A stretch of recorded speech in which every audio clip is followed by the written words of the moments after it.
Parashikimi juaj fillimit të doli sakt, tha që nuk keni vlefshmëri që ndodh diçka ndryshe katëherë, po ashtu dështoj, ashtu siç e tha.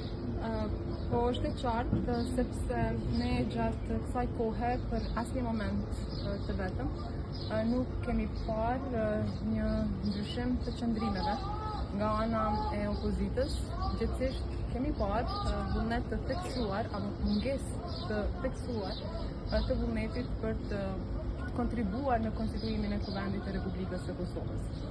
Në këto rrethana vlerësoj që qëndrojnë edhe ato çfarë ne kemi thënë në vazhdimsi, që kjo është sjellje e papërgjithshme politike, por po ashtu është shkelje e Kushtetutës së Republikës së Kosovës dhe aktgjykimi të gjykatës kushtetuese të vitit 2014.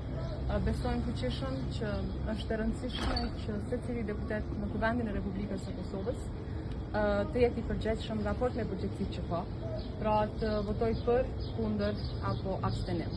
Në asnjë moment ne nuk kemi kërkuar që deputetët e opozitës të votojnë për komisionin.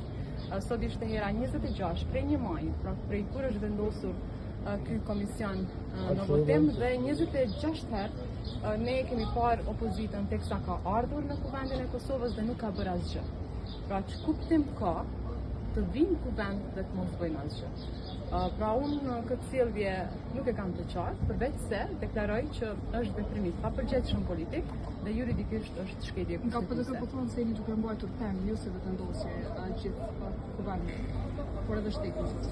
Qëndrimi i lëvizjes vetëvendosje është i qartë. Kuvendi i Republikës së Kosovës duhet të konstituohet. Është jashtëzakonisht e rëndësishme që pastaj të vazhdojmë me procedura tjera për votimin e qeverisë së re.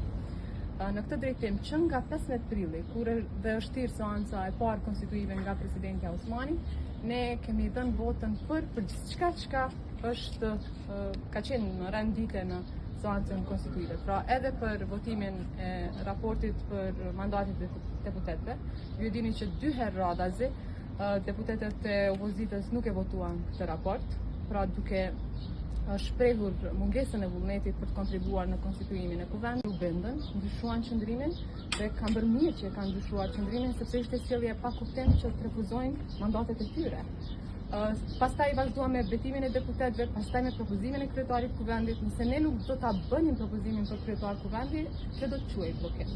Kjo do të quajë mbajtje peng e Kuvendit të Republikës Kosovës. Por ne jemi në të drejtën tonë kushtetuese, vetëvendosja ka propozuar emrin e kryetarit të Kuvendit, nuk i përket partive tjera politike që ti tregojnë njëra tjetrën se kush duhet jetë në këto pozicione. As të kryetarit Kuvendit, as në kryetarët e Kuvendit, ne thrasim opozitën që të reflektojnë. Qytetarët e Republikës së Kosovës me të drejtë presin që të konstituohet Kuvendi, qëndrimi jonë është i qartë, por edhe një herë duhet ta themi që ndonse ne jemi për konstituim Kuvendit dhe votimin e qeverisë së re, nëse ka mungesë të vullnetit për ta bërë këtë, nëse ka një refuzim a priori, si me thënë, të zgjedhjeve, rezultatit të zgjedhjeve të nëntëshkurtit, atëherë dali duhet shkojnë zgjedhje, sepse nuk mund vazhdojmë më gjatë kështu. Mirë po edhe për këtë, siç e dini, duhet konstituimi i Kuvendit, duhet marrëveshje për ta bërë këtë dhe pastaj shpërndarja e Kuvendit të Republikës së Kosovës. A jeni duke pritur vendimin e gjykatës kushtetuese pasi është një akt se të gjitha palët janë duke u friksuar për të bërë hapat e tjera? Gjykata kushtetuese është vënuar.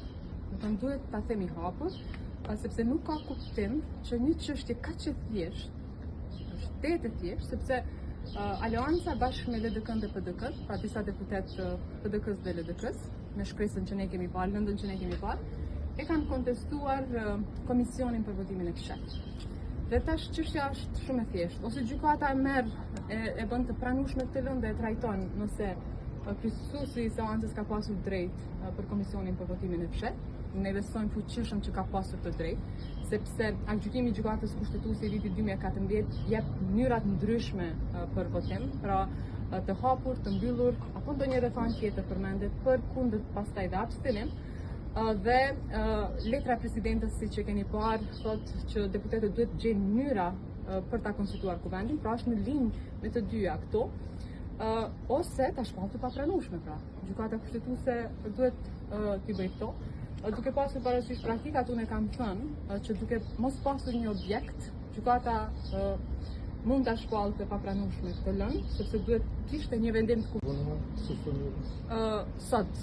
Domethënë është e rëndësishme që sot, nesër, sa më shpejt që është e mundur duhet ta kemi vendimin e gjykatës kushtetuese, sepse është e rëndësishme që të vazhdojnë tutje, nëse partitë politike po presin vendimin e gjykatës kushtetuese, atëherë ne duhet ta kemi atë sa më parë. Faleminderit shumë.